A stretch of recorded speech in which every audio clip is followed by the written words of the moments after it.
2025 ficará marcado como o ano dos carros autônomos? Será que a resposta para o futuro das nossas cidades é a tecnologia? Ou nós estamos maquiando decisões que já deveriam estar sendo tomadas muito simples por falta de atitude? Eu sou a Patrícia Knebel e esse é um episódio do podcast Better Future, uma iniciativa do Jornal do Comércio.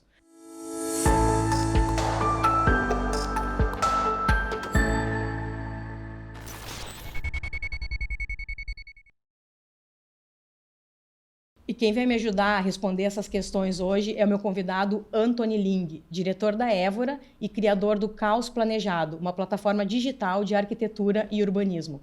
O episódio de hoje promete, então aproveita para te inscrever e deixar teu like. Seja muito bem-vindo, Anthony. Obrigado, Patrícia, por estar aqui.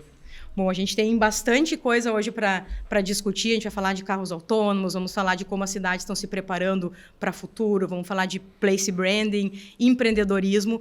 E eu queria justamente começar a fazer essa provocação para ti em relação aos carros autônomos, né? Hoje a gente viu há muito pouco tempo empresas como Uber, Lyft, literalmente disruptarem o mercado de mobilidade urbana, tomarem um mercado que até então era dominado pelos táxis, e hoje a gente vê essas mesmas empresas sendo ameaçadas por players como a Waymo, né, que é uma empresa, inclusive, que pertence ao Google, de carros, de táxis autônomos, está crescendo muito nos Estados Unidos.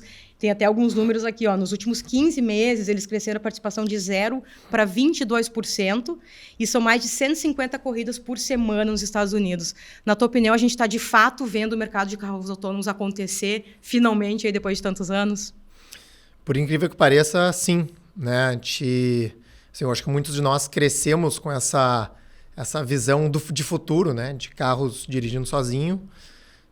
Eu lembro bem que lá por 2016, 2017, era um assunto que estava muito quente, né? Os carros autônomos e tudo mais. E como demorou alguns anos, parece que saiu um pouco da mídia, né? Uhum.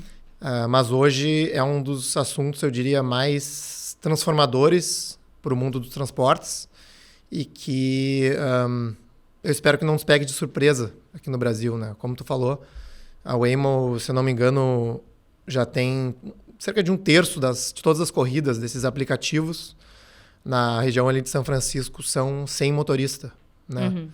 Então, assim, a gente vê o quanto isso já é parte do dia a dia e da realidade de centenas de milhares de pessoas, né? E essas empresas estão fazendo rollouts, né? Estão fazendo lançamentos muito agressivos hoje nos Estados Unidos, agora que a tecnologia já está mais azeitada, né? Já está mais testada. Uhum. E é o mercado, a nova economia ela é muito dinâmica, né? Então, eu tinha comentado Uber e Lyft, hoje elas são ameaçadas por empresas como a Waymo, ao mesmo tempo eles já estão fazendo parcerias também, eles estão juntos, competindo e colaborando.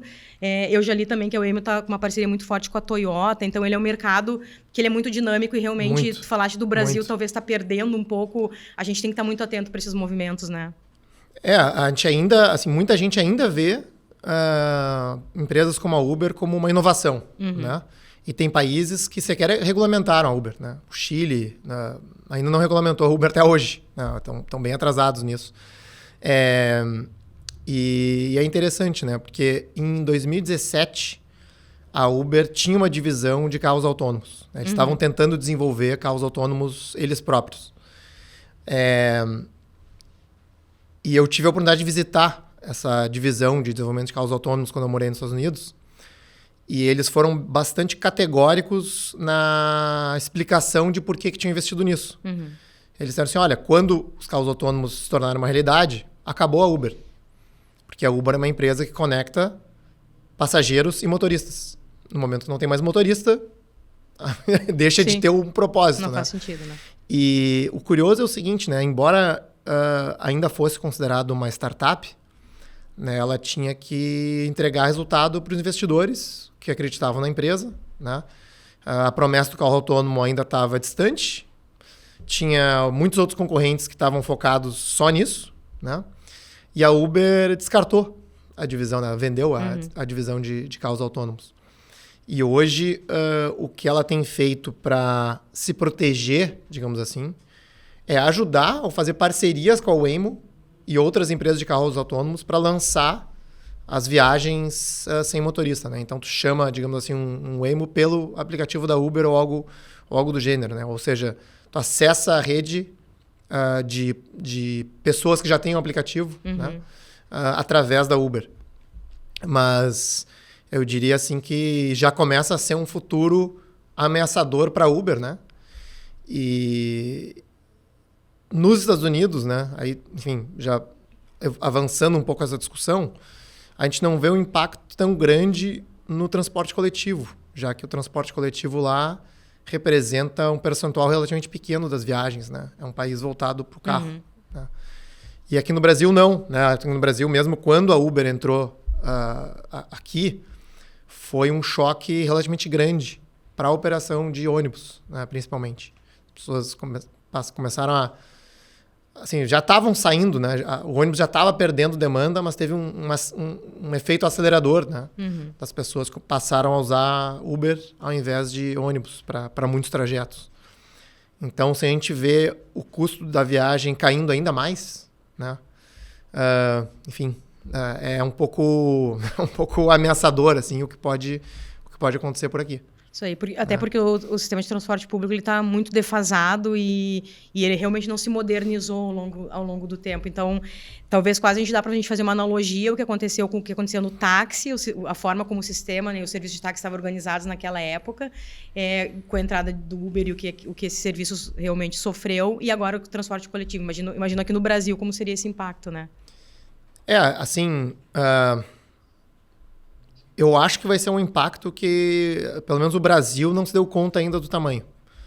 Né? Porque, primeiro que assim, existe uma teoria de que com cada grande revolução no transporte, a mancha urbana, né? ou a dimensão da ocupação urbana de uma cidade tem um aumento significativo de extensão, né? Porque o custo do deslocamento cai. Né? Então, assim, imagina que inicialmente as pessoas andavam a pé ou a cavalo, depois começaram a ter bondes que expandiram as manchas urbanas, depois carros que expandiram ainda mais, né? Se a gente tem uma viagem, digamos assim, ultra barata, né? Pensa numa viagem de um carro elétrico sem motorista, né? Nem combustível tem um custo de operação desse sistema, né? É possível que as nossas cidades passam a ter um crescimento urbano muito mais espalhado no território, o que é ineficiente do ponto de vista de provisão de infraestrutura, né? E também afeta os sistemas de transporte coletivo, né? Ou seja, todo o nosso sistema de transporte coletivo hoje, principalmente ônibus, é desenhado a partir de uma lógica de, 60 anos atrás. Né? Por isso mesmo que todos os sistemas hoje estão quebrados no Brasil. Né? Eles foram desenhados num momento em que poucos tinham acesso a um automóvel, né? O tamanho das cidades era muito menor e esses sistemas, por décadas, foram muito rentáveis para os operadores. Né? As cidades cresceram, as frotas não se modernizaram, né? não desenvolveram novos atrativos ou novos serviços. Né? A população enriqueceu, ou o custo de adquirir um automóvel ou uma moto, né? Hoje as motos estão sendo vendidas assim, de uma forma muito agressiva no Brasil. E fora Uber, fora a pandemia, né? Então, isso colapsou os sistemas, né? Então, todas as capitais estão falando já em como subsidiar financeiramente esses sistemas. E se a gente vê uma queda de demanda ainda maior, né? Porque as cidades hoje já não têm muitas condições, na maioria das vezes, de subsidiar sistemas que historicamente não foram. Né? Imagina se houver mais um choque de demanda, né? E acabar, digamos assim, com qualquer forma de sustentabilidade operacional desses sistemas. Então, eu acho que vai ser talvez um empurrão para a gente realmente dizer assim, olha, do jeito que está hoje não vai ficar em pé. A gente tem que pensar numa forma alternativa de como operar esse serviço numa grande cidade. E olhando, claro, a gente vai inclusive falar muito mais sobre essa questão das cidades inteligentes no decorrer da nossa conversa aqui, mas olhando especificamente para carros autônomos, na tua visão, o que nós deveríamos estar fazendo como sociedade, como gestores públicos, governos, para a gente começar a olhar para o impacto dessa tecnologia, para os benefícios também aqui nas nossas cidades? Eu acho que, assim, primeiro, o nível de consciência, né? Porque Porque se isso já está operando com centenas de milhares de pessoas usando, né, em São Francisco, assim, não vai levar mais de alguns anos para chegar no Brasil, né? Eu imagino, né? Por mais que tu precise fazer testes e tudo mais, né? Isso, cada vez, essas empresas têm uma tecnologia que consegue acelerar o processo de lançar numa nova cidade, né? Principalmente agora com modelos de inteligência artificial e tudo mais. Depois é pensar, assim, qual o papel do automóvel nas nossas cidades, né? Porque, assim, infelizmente, o Brasil nunca fez essa reflexão de uma forma madura, né? Então, um tema que a gente discute muito no Caos Planejado é que as nossas cidades foram planejadas para quem anda de carro, né? Sendo que o carro é um veículo individual, particular, exclusivo, normalmente da população de renda mais alta de uma cidade, né? E a gente foi fazendo todos os nossos investimentos em infraestrutura para aumentar a capacidade viária, para poder botar mais carro na rua, né? E isso não só destruiu, assim, o tecido urbano das nossas cidades, no momento que tu faz uma avenida perimetral, um túnel gigantesco, né? Tu basicamente destrói a qualidade urbanística ao redor de toda aquela obra, né? Assim, quem vive próximo de uma obra dessa sabe muito bem disso, né?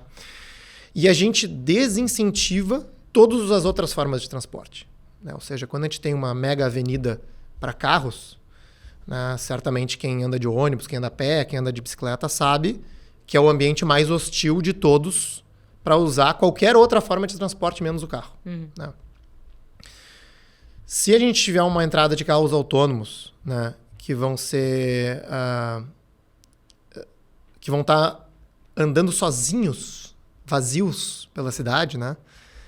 É possível, e aí pensando num viés mais otimista, né? É possível que no momento que a gente veja os carros andando totalmente vazios, a gente perceba o quão idiota é, entendeu? A gente fazer essa infraestrutura em benefício de um privado, né? De um indivíduo privado. Porque é isso que a gente tem feito no fim do dia, né? Eu faço uma analogia engraçada, né? Sobre vagas públicas de estacionamento, né? Porque a maior parte das vagas de estacionamento são de graça, né? A pessoa deixa o carro e vai embora. A área azul é só em alguns lugares específicos, né? E eu faço a seguinte brincadeira, né? Bom, se eu pegasse um monte de tralhas, sofá, geladeira, caixa, e colocasse tudo isso na rua, ocupando a vaga de um automóvel, certamente a população ia achar um absurdo, né? Bom, tá privatizando o espaço público, porque isso aqui é de todo mundo, como é que tu vai botar só as tuas coisas aqui? Um carro é a mesma coisa? Com certeza. Exatamente a mesma coisa. Propriedade privada também. É um bem privado de uso exclusivo que a pessoa comprou porque quis, né? E por mais que a gente veja só carro na rua, praticamente, né? A gente só tem cerca de 1/3 dos deslocamentos feitos na cidade de carro, né? Via de regra, assim, nas grandes cidades brasileiras, né? A gente tem mais ou menos 1/3 de carro, 1/3 de ônibus e 1/3 a pé. Em grandes números, né? Mas a gente olha para a rua e acha que todo mundo está de carro, né? Todo o tempo inteiro, o que não é o caso. Então, com a entrada de carros autônomos, né, eu acho que se a gente não se preparar e começar a pensar no uso viário de uma forma eficaz, porque hoje a gente não pensa no uso viário de uma forma eficaz, né? A gente vai agravar muito o problema de transporte nas cidades, né? Porque, assim, uma empresa pode inundar as ruas com carros vazios, né? para pegar passageiros e aí, assim... hoje isso já acontece em última instância, né? Porque as pessoas ou estão dirigindo sozinhas, que é um uso ineficiente, ou existem motoristas de Uber que estão andando...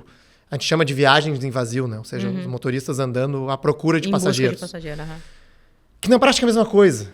Mas como a gente vê uma pessoa dentro do veículo, sim, né? A gente tem aquela sensação de que, não, tá tudo certo. É, né? menos impactante, é menos né? impactante, né? Agora, imagina, se a gente vê uma rua em que a maioria dos carros são privados de uma empresa totalmente vazios, isso pode acender uma luz, né? Para reguladores, para a população, dizer, olha, isso aqui tem que mudar, isso aqui não dá mais para ser assim, né? Tu chegou a pensar, assim, que o nível de conscientização e de comportamento das pessoas, ele ia aumentar mais do que, de fato, o que a gente está vendo? Porque eu te faço essa pergunta porque eu achei, tá? Eu me lembro, assim, que há alguns anos já, não sei, 5, 6, 7, 8 anos, a gente começou a fazer primeiras matérias e reportagens sobre essa lógica da economia compartilhada, até antes de Uber e essas outras empresas entrarem no mercado. E aí a gente falava muito, assim, ou seja, as tendências todas apontavam para as montadoras cada vez produzindo menos veículos, consequentemente as concessionárias quebrando porque não ia mais ter tanto veículo, e tudo amparado, os seguros vendendo menos seguros, tudo amparado numa lógica de que a gente ia usar menos carros, ia compartilhar mais carros. Eu te confesso que eu achei que a gente ia conseguir avançar de uma forma um pouco mais acelerada nesse nível de conscientização. Como é que isso pega para ti hoje, olhando alguns anos depois? Que na verdade, assim, lá atrás, 2012, 13, 14, né, quando esses serviços começaram, né, existia uma narrativa de viagens compartilhadas, né? Ou seja, como se eu, Anthony, fosse ligar ali meu aplicativo e, eu tô indo pro trabalho, eu vou chamar alguém aqui, vou ganhar um dinheiro aqui no meio do caminho, né? Agora, o que aconteceu não foi isso, né? Ou seja, a gente não teve um compartilhamento de viagens. A gente teve uma substituição de viagens ou de ônibus, ou a pé, ou de automóvel individual privado, para um serviço de motorista, que tu chama por aplicativo. Então, assim, é possível até que o número de viagens tenha aumentado, né? Porque tu facilitou, digamos assim, né? Um número de viagens que não seriam feitas de carro se não fosse aquele serviço, né? O que esses serviços fizeram, possivelmente, foi reduzir vagas de garagem, né? Porque tu tem um carro, ao invés de estar parado em um lugar, ele está girando. Agora, isso é melhor? Não necessariamente. Ele está ocupando menos, talvez ele ocupa até mais espaço rodando, buscando passageiros, né? Do que parado. Ok, tu tem digamos assim, um uso mais intensivo daquele ativo, né? Aquele carro, aquele veículo está sendo usado, né, mais vezes para levar mais gente. Isso é verdade, né? Agora, assim, o quanto isso é benéfico para a dinâmica urbana, né? É evidente que mais alternativas de transporte eu vejo como um avanço, né? Mas eu acho que as cidades não souberam olhar para essa evolução, digamos assim, dos meios de transporte e dizer assim, puxa, o que a gente tem que fazer, né, para usar o nosso espaço urbano de uma forma mais efetiva, considerando as tecnologias que existem, né? E isso a gente faz mal desde a invenção do carro, basicamente, né? É interessante, assim, e eu ainda tô com aquela tua provocação lá do início, comentando que o Brasil pouco tem feito em relação a isso, olhando especificamente sobre carros autônomos e outros aspectos também. Eu tive recentemente em Miami, e o que a gente... eu tava caminhando ali, era uma área mais turística, e, de repente, eu comecei a olhar uns carrinhos autônomos andando, assim, pelas ruas, e as pessoas convivendo... Poucos, inclusive, registrando e fazendo fotos, demonstrando que as pessoas já estavam acostumadas com aquilo ali. E aí, depois eu fui pesquisar, eu fui olhar, eles são carrinhos de entrega. São carrinhos, inclusive, de uma empresa que... Os pequenininhos que andam na calçada, né? Exatamente, com umas bandeirinhas, cada um deles tem um nome, e eles são, inclusive, de uma empresa chamada Serve Robotics, que é uma empresa da Uber. E eles ficam próximos, ali esses que eu vi, eles estão muito próximos do McDonald's, tipo um estacionamento de carrinhos autônomos. Aí o pessoal faz um pedido, né? O restaurante vai ali, abre, coloca o pedido e o carrinho vai sozinho fazer a entrega. Quando ele está passando pela rua, alguém passa perto, ele para. Então, eu fiquei observando durante muitos dias. Então, assim, a tecnologia e a inovação está tocando as nossas vidas mesmo. E acho que se trata realmente da gente conseguir entender como cidade, como sociedade, como que a gente incorpora isso, né? Eu acho que, às vezes, a dificuldade é separar, assim, o que é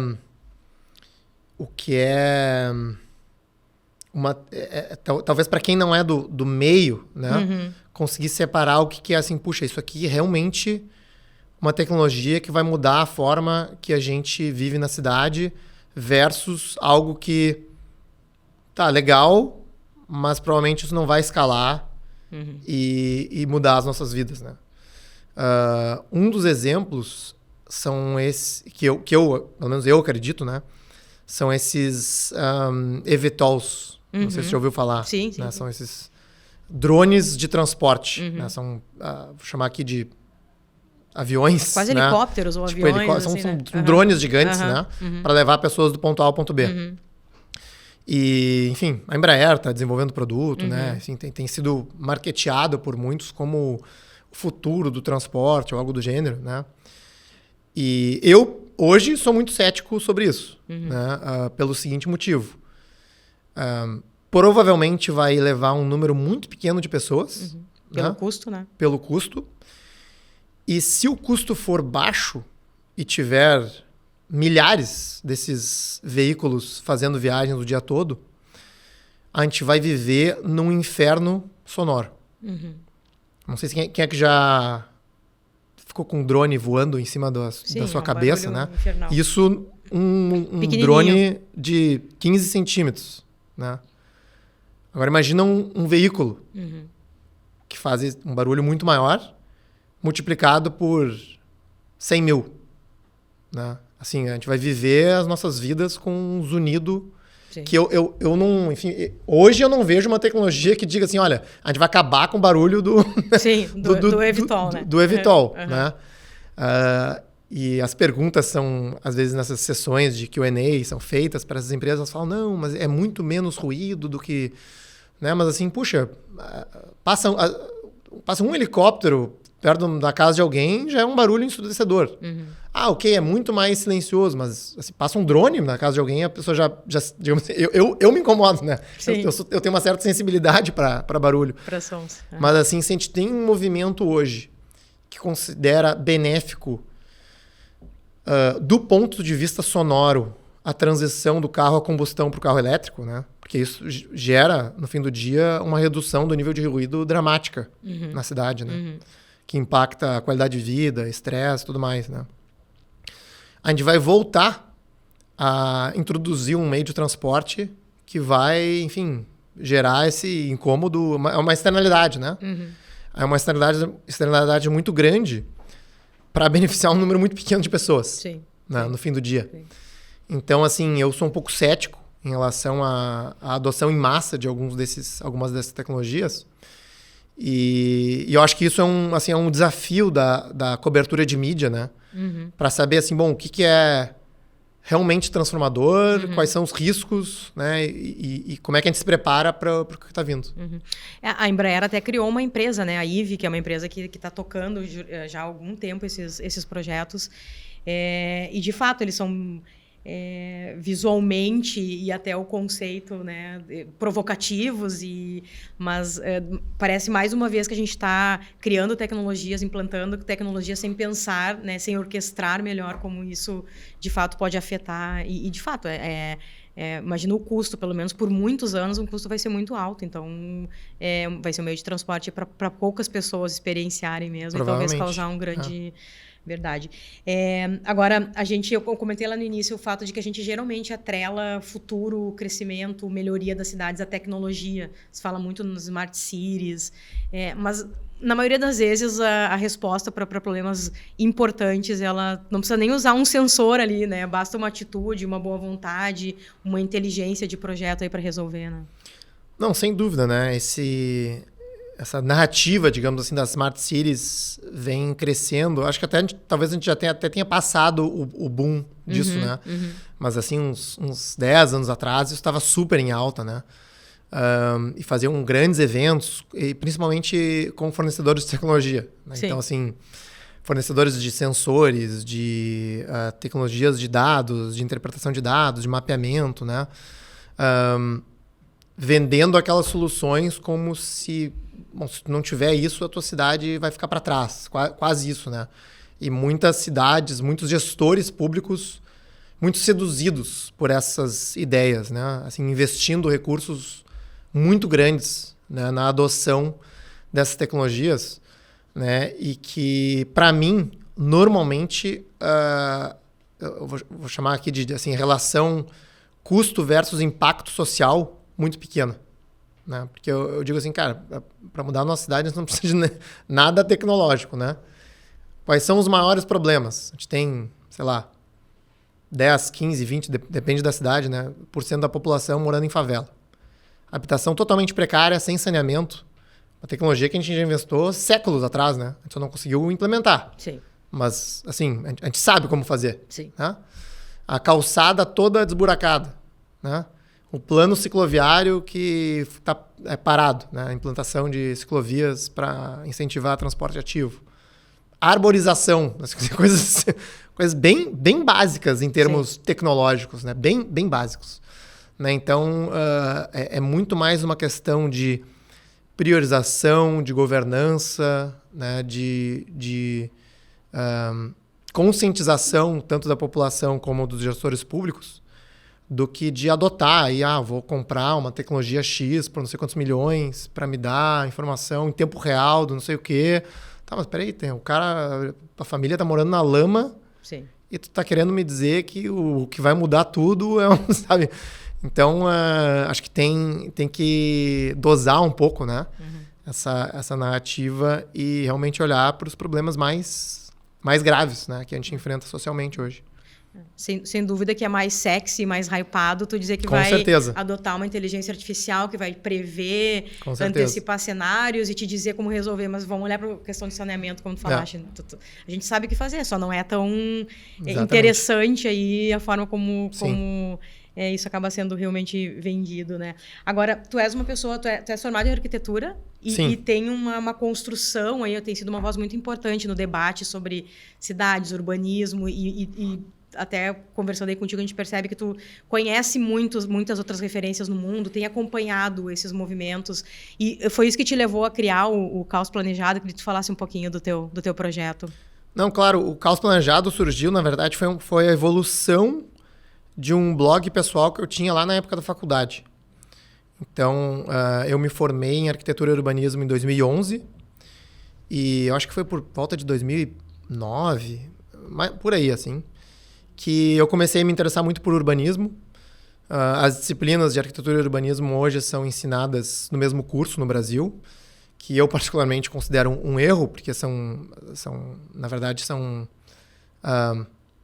abordagens totalmente diferentes. Né? A arquitetura, a gente está falando de um objeto construído final, né? A gente está falando de engenharia, de técnica construtiva, de história da arte, né? Enfim. E urbanismo, a gente está falando de um produto que não tem um fim, né? Uma cidade não é como um prédio que a gente constrói e fica pronto, né? E muito mais influenciado por disciplinas como sociologia, como economia, né? Enfim, são mundos bastante separados, até mesmo na prática, né, da profissão. Então eu comecei a me interessar por urbanismo e na época não tinha muitos veículos cobrindo urbanismo de uma forma acessível, digamos assim, para um estudante, para um leigo, né? A gente tinha lá uns papers, livros acadêmicos, e a gente tinha a cobertura jornalística, que dificilmente conseguia captar alguns conceitos mais complexos e, sabe, o urbanismo, infelizmente, no jornalismo sempre foi secundário, né? Sim. É o cidades, é o cara do buraco do asfalto, né? Vai lá cobrir o urbanismo, né? Então, assim, né? Eu acho que tu é jornalista, tu sabe mais ou menos como é que funciona dentro das redações, né? Então, eu comecei a escrever como uma forma de eu mesmo estudar. Eu quero entender mais sobre como é que funciona aí não existia Uber ainda, né? Quero entender mais sobre esse negócio de como é que funciona a regulamentação de táxi. Eu ia lá, pesquisava, lei, história, não sei o quê, papers, e aí eu criava, digamos assim, funciona mais ou menos. Eu escrevia mais como um repositório, né, como um exercício de aprendizado. E eu vi que alguns colegas, alguns conhecidos começaram a gostar daquele conteúdo. E era uma época que as pessoas ainda liam e acessavam blogs, né? Eu acabei conhecendo pessoas a partir disso, né, de pessoas de redes sociais ou que comentavam no blog, né?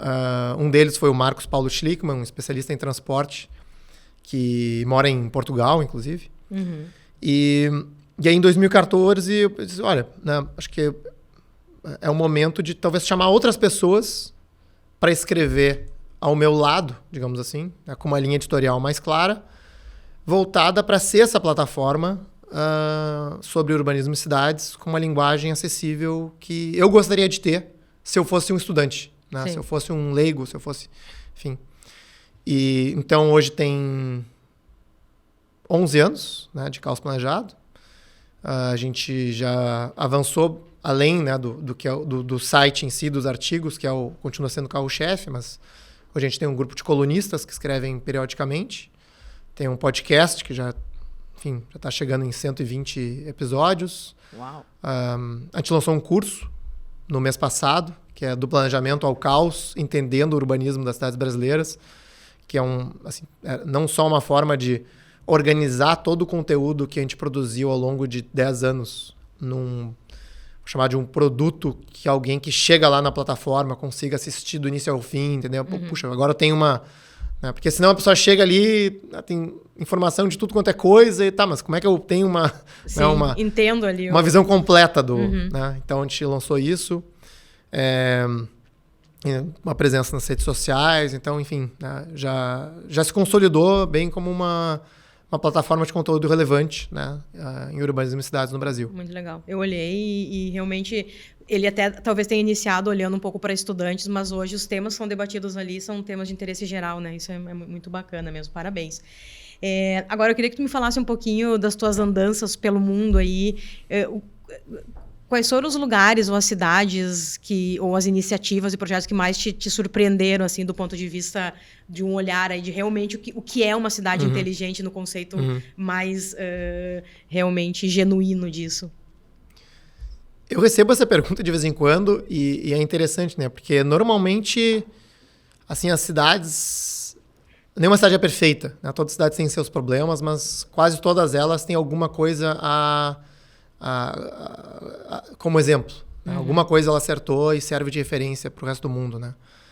Então, enfim, pegar alguns exemplos recentes, né? Tem o caso de Medellín, que eu estive no ano passado, que é uma cidade que eu acho que nos últimos 10, 15 anos, né, fez essa virada de chave e falou, vamos entregar o melhor design para os mais pobres. Né? Eles reinventaram esse conceito de urbanismo social.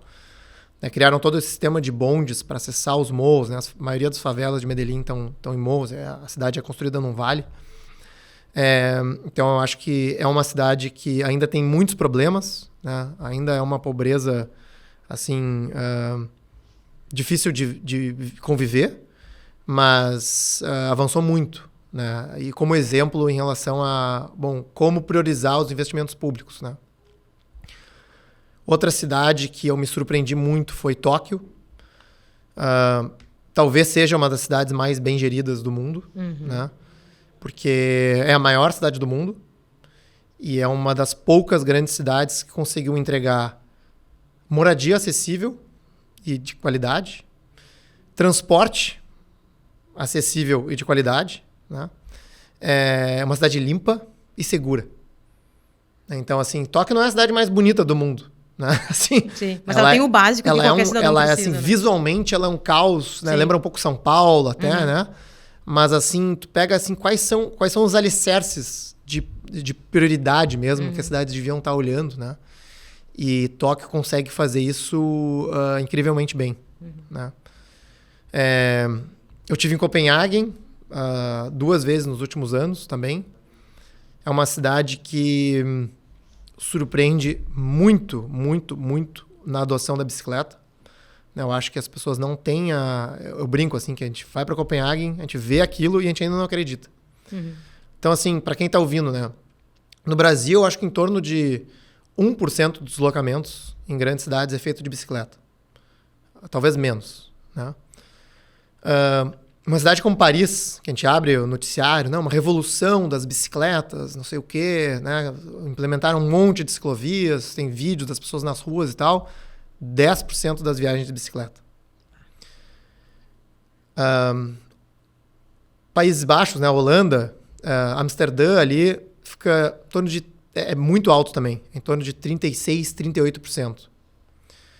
Copenhague, para a região metropolitana de Copenhague, é 40%. E se a gente for pegar os deslocamentos dentro de Copenhague, é 60%.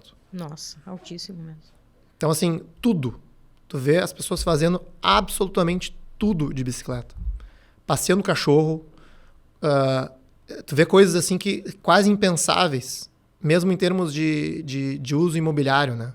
Tava caminhando pelo centro histórico da cidade, aquelas ruas meio estreitas, cheio de gente caminhando, né?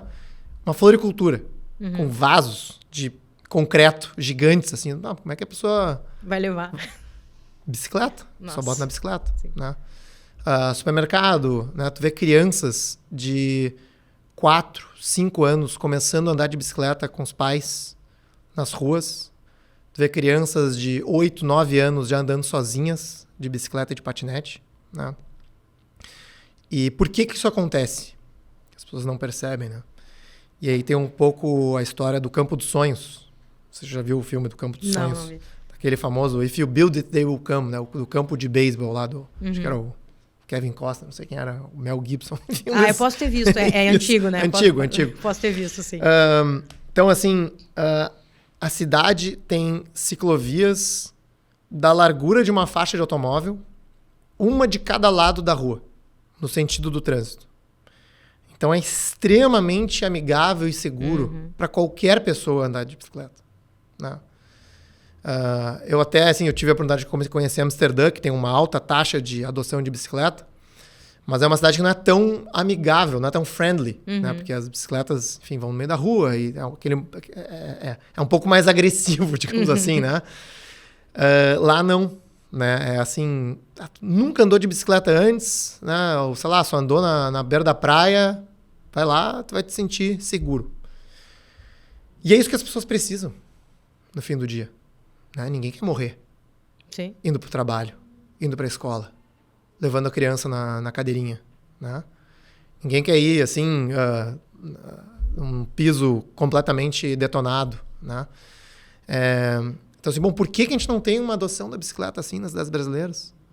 A gente não tem onde andar. Não tem onde andar. Né? A cidade não está preparada para isso. A cidade não está preparada para isso. Então, muitas pessoas dizem, não, mas Anthony, a questão do clima e do relevo, lá porque é sempre assim, né? Lá é diferente, né? Sim, sempre. E o que é interessante hoje, falando em inovação, né? É que a bicicleta elétrica resolve grande maioria desses problemas. Hoje, não sei se tu já andou de bicicleta elétrica. Ainda né? não. Eu tenho uma e eu levo meu filho na escolinha de vez em quando. E assim, é uma coisa assim que tu sobe uma das ladeiras mais íngremes de Porto Alegre como se estivesse andando no plano. Tranquilamente. Né?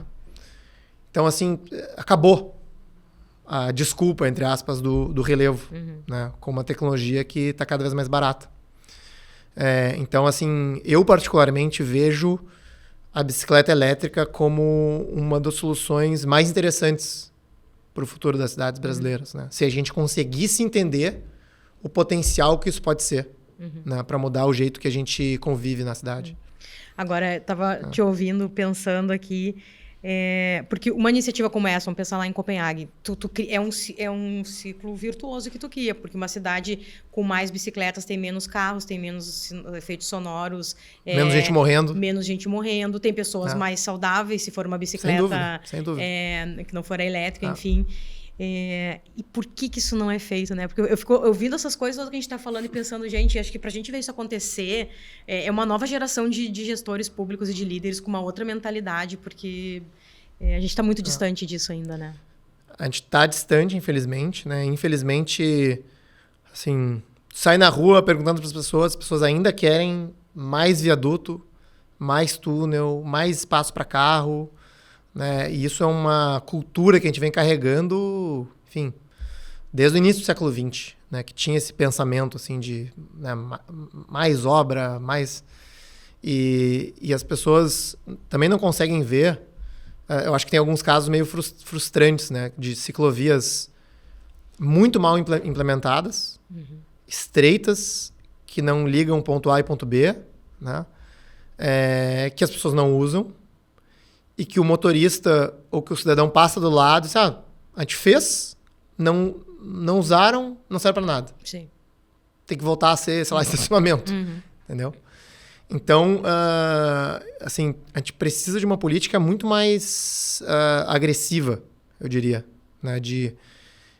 Eu gosto até de chamar de recuperar espaço das ruas, né? Porque a gente foi, enfim, concedendo esse espaço para quem anda de carro durante 100 anos, né? Então, a gente precisa de uma política agressiva para recuperar esses espaços, né? Outra tecnologia que facilita algumas cidades, né? Tem cidades que usam dados do Strava, não sei se tu conhece o Strava, um aplicativo de corrida, ciclismo, né? Tá crescendo Então, muito. o Strava tem uma plataforma para gestores urbanos, né? Que ele abre os dados para gestores. Então, tu consegue ver as ruas que têm maior... tem como se fossem mapas de calor, né? Então, as ruas que já têm mais ciclistas, as cidades... Bom, então, a gente começa fazendo por aqui. Para trazer mais segurança para quem já pedala, para incentivar mais pessoas a andarem por ali e para começar a construir uma rede a partir de lugares que as pessoas já estão usando, né? E isso a gente não faz hoje, né? A gente tem hoje um plano cicloviário que, enfim, está super atrasado, mas que eu não sei nem que base de dados foi usada para pensar, né, em que ruas, em que avenidas as ciclovias passariam, né? Não sei qual critério é usado para esse desenho. Sim. Mas, para mim, pensando como gestor, né, faz muito mais sentido, em termos de investimento-resultado, tu ir expandindo a partir de lugares que as pessoas já circulam, né? E tu começar a ver esse volume aumentando e tu ter cases de sucesso, né? Tu tá sempre replicando cases de sucesso e não cases de fracasso. Verdade. Tem um desafio aí que é o da construção e da orquestração de uma cidade mais inteligente, mais amigável, mais acessível. E eu também tenho lido muito sobre a importância das cidades também conseguirem construir uma identidade a ponto de conseguir ser percebida, né? A gente vê muito na Europa, nos Estados Unidos, a gente mesmo quando pensa em cidades como referência, por exemplo, Las Vegas, a cidade dos cassinos, o quanto de investimentos uma cidade, quando ela cria uma identidade própria, quando ela consegue perceber suas fortalezas, suas virtudes, suas vocações, ela também consegue atrair de investimento, de talentos. Então, tem até um termo para isso que é o place branding, né? Ou seja, a gente conseguir olhar para cidades, organizar a cidade, depois conseguir vendê-las, conseguir dar relevância. A gente tem muito pouco isso no Brasil ainda. A gente tem pouco, né? Eu diria assim que isso... eu tendo a separar um pouco alguns, vou chamar aqui de grupos de cidades, né? Porque eu diferencio bastante uma cidade como Las Vegas, como Gramado, como... Enfim, cidades, vou chamar aqui de exclusivamente turísticas, né? Como Veneza, né? As cidades que dependem do turismo, né? Ou cidades que querem atrair, ou que percebem um potencial turístico e querem se tornar estas cidades, tá? De uma grande cidade que tem múltiplas identidades, né? Assim, sei lá, São Paulo é a cidade do quê? A cidade das finanças, da gastronomia, da cultura, né? de muitas coisas, né? É difícil dizer assim, é a cidade de uma coisa, né? Então, eu diria assim que esse place branding tem, principalmente por grandes cidades, ele tem que ser usado com certa parcimônia, digamos assim. Até porque essas iniciativas são caras. Sim. Né? É caro fazer essas campanhas grandes de marketing para trazer investidores, tudo mais, criar logos e narrativas e materiais de comunicação, né? Isso é muito caro, né? E voltando ao que a gente tinha falado no início, né? A decisão que um gestor tem que tomar sempre é de alocação de recursos. Sim. Tá bom, as cidades têm poucos recursos, o que tu faz com eles, né? Então, assim, será que o retorno do meu investimento vai se justificar com essa ação de place branding, né? Não é uma resposta óbvia. É uma resposta, na verdade, nada óbvia. Sim. Né? Porque o marketing, de forma geral, né, é difícil quantificar. Sim, né? com certeza. Assim, eu não trabalho diretamente com marketing, mas eu entendo um pouco dessa dinâmica, né? Então... Uma pergunta que um gestor pode fazer é o seguinte: bom, eu vou investir esse dinheiro em captar investidores para criar uma narrativa de identidade para a minha cidade, ou eu vou simplesmente fazer o seguinte: eu vou pegar esse mesmo recurso e eu vou investir todo ele em urbanização das piores favelas da cidade e poder dizer no final, eu acabei com esse problema na minha cidade. Sim. Né? Sim. Tudo bem, são massas de grandeza diferentes, né? Mas eu usei esse exemplo para ilustrar o tipo de decisão que um gestor pode fazer e que nem sempre é óbvio. Sim. Né? Então, assim, eu digo isso porque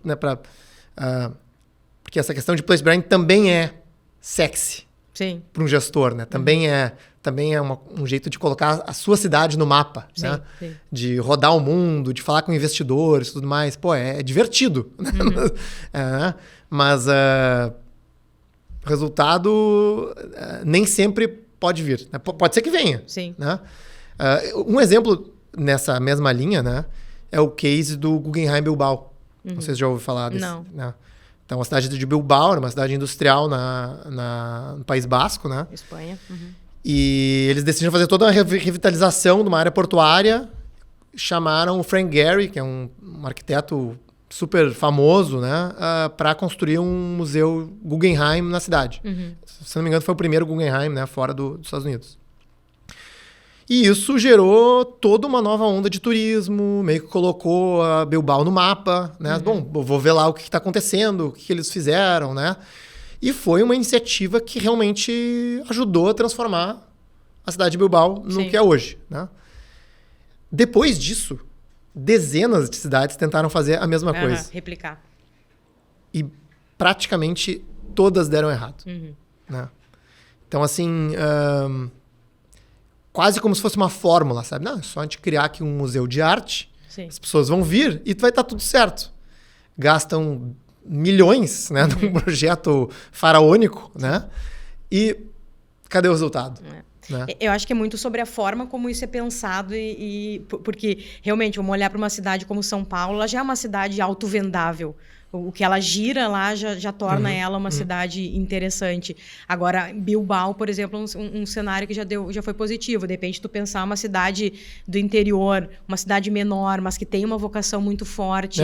Agora, sem dúvida, é sobre primeiro resolver os problemas que precisam ser resolvidos e depois, por isso que eu falei, é sobre orquestrar, organizar a cidade depois que isso estiver pronto, ou pelo menos as principais entregas prontas, tu conseguir também transbordar isso para as pessoas conhecerem os teus resultados. Para as pessoas conhecerem, enfim. Mas são caminhos aí, sem dúvida, né, que podem ser criados e que têm que ser criados com bastante parcimônia. Agora... A gente está falando sobre tuas experiências no exterior, tu fizeste MBA em Stanford, na Califórnia. A gente já teve a oportunidade de participar de uma missão que o governo do Rio Grande do Sul fez, a prefeitura também, acho que em 2013, né, para o Vale do Silício, enfim. Tu tem uma vivência internacional muito, muito grande, assim. Tu acredita que esse teu olhar para fora, esse teu olhar mais amplo, ele é importante para a gente conseguir resolver localmente problemas? É importante a gente buscar referências, buscar caminhos para encontrar respostas aí para o local, para o nosso território? Eu acho que é interessante, é interessante carregar essa bagagem. Agora, é um olhar que tem que ser, digamos assim, direcionado com cuidado, né? Até porque quem está enfrentando esses desafios, né, às vezes, ou tentando achar soluções, às vezes é fácil se apaixonar por alguma coisa que tu vê em outro lugar e achar que só porque aquilo ali funcionou em outro lugar, né, é porque é uma resposta imediata para a sua cidade. Né? Eu acho que um exemplo que se repete com alguma frequência é o do VLT. Né? É quase assim, qualquer cidade que não sabe o que fazer com o seu centro propõe um VLT passando pelo centro. Sim, então, assim, verdade. Né? Não, porque eu usei esse veículo na Europa e é tão bonito e ele atravessa pelos prédios e ele dá um ar futurístico para a cidade. Né? A pessoa nem sabe por que ela precisa de um VLT, mas está propondo aquilo como uma solução. Sim. Né? Então, assim, bom, tá, mas vai de onde para onde? Para resolver qual o problema, porque o VLT é uma solução de transporte, né? A gente precisa, vai resolver qual o problema de transporte, né? Então, eu acho que essas referências, né, elas têm que... A gente tem que entender muito, muito bem qual que é o objetivo sendo endereçado, né? E qual o contexto daquela solução onde foi implantada. Né? Para entender se, bom, faz sentido, não faz, né? Então, eu acho até que Porto Alegre está voltando a estudar essa questão do VLT agora, né?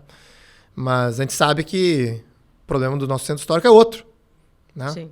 A falta de zeladoria, né? Uma alta taxa de vacância nos prédios públicos de inúmeras instâncias da União, né? Do INSS, do governo do estado, do município, prédios privados, né? Que estão abandonados, né? O VLT não vai resolver isso, né? É um problema muito complexo de ser resolvido. Precisa de uma análise muito profunda do problema para atacar a origem, né? Então, assim, eu acho que essa vivência internacional ajuda, né? Mas sempre com uma necessidade de, digamos assim, ter o pé no chão, né? Para ver o que é factível. Né? Até assim, depois que eu fui para Medellín, estava dando aqui o exemplo de Medellín, eu escrevi um artigo para o Brazil Journal de como é muito difícil replicar o modelo de Medellín. Porque em Medellín tem uma empresa chamada EPM, Empresas Públicas de Medellín, que é uma empresa pública extremamente eficiente, que fornece água, que fornece telefonia, que fornece várias infraestruturas, que tem uma equipe técnica fabulosa e é uma empresa pública tão lucrativa porque ela é tão eficiente, né, que ela é uma empresa municipal de Medellín. Ela opera em toda a América Latina, fornecendo serviços de infraestrutura em outras cidades. E ela é, se eu não me engano, a segunda maior empresa da Colômbia. Nossa. E ela é tão lucrativa que ela tem no estatuto, a transferência do resultado para o orçamento de Medellín. Para o município. Então ela usa esses recursos e equipe técnica para implantar uma série desses projetos. É uma gigante com capacidade de execução incrível, né? Então, assim, elas já partem de um estado capaz, né? Era mais uma questão de aonde a gente vai priorizar, mas eles têm uma instância governamental que a gente não tem. A gente infelizmente não tem um estado capaz de executar projetos de longo prazo que perduram entre governos, né? Projetos de estado e não de governo, que tem equipes técnicas robustas, né? Infelizmente, a gente não tem isso. Sim. Né? Então, teria que construir... Tudo bem, podemos pensar em construir isso, né? Mas não é de hoje para amanhã. Sim. Né? Tem muito penso aí, né? Agora eu vou passar por 3 iniciativas e projetos que tu te envolveste e queria que tu comentasse um pouquinho. O Instituto Ling, né? Tu foste participou do projeto de construção e aí eu queria que tu me falasse um pouco da importância. A gente falou ali do Guggenheim, né? Em Bilbao, ou seja, a importância desses centros culturais para a construção da própria identidade das cidades. E a Bora, que foi uma startup de mobilidade que tu também cofundou. Enfim, fala um pouquinho para a gente dessas iniciativas. O Instituto Ling é um programa filantrópico da minha família, que existe há 30 anos. Começou como um programa de bolsas, que perdura até hoje. Né? Hoje tem programas de bolsas para mestrados em administração pública, em política pública, jornalismo, direito e, mais recentemente, planejamento urbano. Né? E em acho que meados de 2009, 2010, o Instituto Ling absorveu uma iniciativa dos meus pais de criar um centro cultural na cidade de Porto Alegre. Né? Então, começamos o projeto em 2009 e inauguramos em 2014. Né? Então, eu era, digamos assim, o único arquiteto da família e pude acompanhar esse projeto do início ao fim. Né? Foi projetado pelo escritório do Isai Weinfeld, de São Paulo. Foi um espaço pensado para ser multidisciplinar, né? Ou seja, tem uma agenda que tem cursos, a gente chama não profissionalizantes, né? São cursos para quem se interessa por algum assunto. Sim. História da arte, filosofia, música, cinema, né? Enfim, tem uma série de... tem uma agenda, né, de atividades bem movimentada durante o ano. Tem um auditório onde funciona é um auditório também multiuso para shows, pequenas peças de teatro, né, saraus, aulas, palestras também. Tem uma galeria, que a gente tem 2 exposições por ano de artistas brasileiros. Tem um salão de eventos, que também, né, é uma agenda itinerante aí de atividades. Um restaurante, um café-restaurante. Tem uma pequena loja com produtos de design, a maioria deles locais, né, administrado por um parceiro. E, enfim, é um projeto que a gente tem orgulho de ter participado, né? É desafiador manter um centro cultural. Imagina. Né? Eu vejo, às vezes, algumas pessoas sugerindo, né, digamos assim, tem um edifício histórico abandonado em tal lugar. Pô, por que não colocam ali um centro cultural? Né? Como se assim, a gente vai... VUPT deu, tá pronto, né? Tá pronto um centro cultural e... Que tipo de atividade? Quem é que vai tocar? Qual que vai ser a agenda? Como é que a gente chama as pessoas para lá? Né? Então, assim, é um desafio diário, né? Manter um espaço como aquele. Convido a todos a participarem. Enfim, não sei se era mais ou menos isso que... Não, era isso sim. E aí eu queria saber um pouquinho da Bora também, a startup que tu cofundaste lá. A Bora foi, eu diria, concomitante à época ali do Caos Planejado, né? Eu estava trabalhando com arquitetura na época, me interessando muito mais por assuntos relacionados ao urbanismo e cidades. Era o início de tecnologias como a Uber.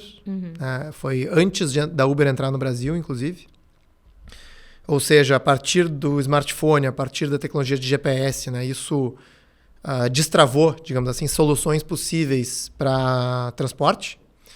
E a nossa ideia era criar um meio de transporte, vou chamar aqui de intermediário, entre uma viagem particular, como o Uber, num automóvel individual, e um transporte coletivo de massa num ônibus grande com uma rota fixa. Né?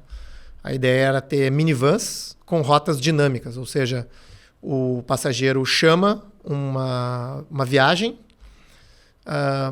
e a van pega essa pessoa e consegue entregar uma viagem ponto a ponto, né? Ou seja, ela não precisa transferir de veículo, e essa rota poderia sofrer desvios ao longo do caminho para pegar outros passageiros, né? Então, uma tecnologia semelhante já tinha sido implantada em Helsinki, na Finlândia, chamada Kutsu Plus, como parte do serviço de transporte público. A gente até foi para lá para fazer um benchmarking na época de como isso estava funcionando. E realmente era um serviço que, digamos assim, tirava passageiro dos automóveis, né? Era um substituto, de fato, ao automóvel. E, enfim, como a grande maioria das iniciativas empreendedoras, a gente não conseguiu ter sucesso, né? Eu diria que o maior sucesso que a gente teve foi o fato de que a gente conseguiu lançar uma operação piloto na cidade de Goiânia. A Goiânia tinha um serviço, vou chamar aqui parecido com um das lotações de Porto Alegre, chamado City Bus, que era um serviço já, vou chamar aqui de sucateado, né? Assim, já estava defasado, os ônibus estavam antigos e tal, e o operador queria relançar esse serviço com uma cara diferente, com tecnologia, né, para conseguir trazer usuários para o sistema.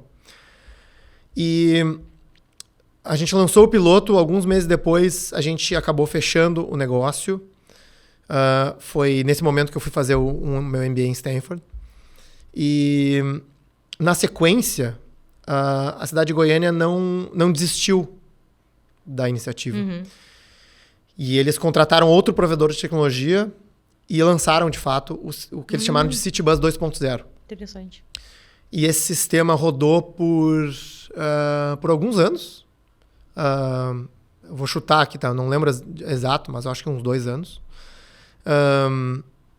Eles lançaram relatórios mostrando que também, de fato, esse serviço, digamos assim, eles faziam pesquisas, né, com os passageiros e, de fato, tirava a gente do automóvel, né? Assim, mais gente estava saindo do automóvel do que do ônibus, o que eu vejo como positivo em relação ao propósito. E, infelizmente, eles tiveram que fechar durante a pandemia. E a última notícia que eu tive é que eles estavam pensando em como relançar de novo. Né? Muito legal. Mas agora, com essa história de carros autônomos, inclusive vans autônomas, né? É possível que esse tipo de solução volte, volte a ser factível, né? E volte enfim... E com um mercado um pouco mais maduro também para isso, né? Que naquela Sim. época ainda era muito no início. Bom, a gente está, Anthony, chegando ao final e tem uma pergunta clássica aqui que eu queria te fazer, que é que atitudes e visões são, na tua percepção, fundamentais para a gente construir um futuro melhor, um better future aí? Pergunta mais difícil fica para o final. É uma boa provocação. Eu fiz uma apresentação esses tempos num congresso da ASBEA, que é a Associação de Escritórios de Arquitetura. E eu trouxe 2 conceitos assim que... eu fiz uma provocação para os arquitetos com 2 conceitos que enfim, eu gosto de ter como norte, né? Primeiro, a história da filosofia acho que é o Uncle Ben, do Homem-Aranha. Com grande poder vem grande responsabilidade. Né? Então, assim, quem está numa situação que tenha poder de decisão, né? Que tenha poder de influência, que tenha algum privilégio na sua vida, né? Tem que reconhecer isso, né? E usar isso de uma forma transformadora para a sociedade, né? E outro deles, né? Enfim, eu sou um entusiasta aí da filosofia estoica, né? De que, bom, a gente não consegue resolver tudo, né? Tem coisas que estão fora do nosso controle, mas vamos focar então no que está dentro do nosso controle, né? Ou seja, dentro do nosso universo de conhecimento, universo de relações, de instituições, né? Então, assim, eu gostaria de ver mais gente engajada, né? Nas suas comunidades, né? Nos seus grupos, nas suas empresas, nas suas cidades, porque ninguém consegue fazer a mudança sozinho, né? A gente tem o costume, principalmente no Brasil, de delegar os problemas, né? O governo não faz nada, é tudo terrível, então vou embora. Enfim, né? Assim, uma coisa meio, né, de terceirizar os problemas. Sim. Né? E eu discordo dessa visão de mundo. Né? Eu acho que é uma construção coletiva. E eu acho que a sociedade, né, a sociedade civil, tem um dever, né, de participar. E principalmente, talvez, quem esteja ouvindo esse podcast, né, que esteja aí no meio empresarial, né, ou que esteja... Né, tu comentou aí que tem muitos jovens que ouvem esse programa, né, que esteja aí em ascensão na sua carreira, né, que isso faça parte do seu papel como líder. Né? A gente não é um líder só dentro de uma bolha, né? A gente é uma referência para a sociedade como um todo. Com certeza. Né? Então, enfim, pensar em como retribuir o que a gente consegue colher. Bela reflexão. Muito obrigada pela tua participação no programa. Obrigado. Prazer estar aqui. Prazer foi nosso. Obrigada a todos que nos acompanharam pela audiência. Queria convidar vocês para assinarem o canal do Jornal do Comércio no YouTube e até o próximo episódio.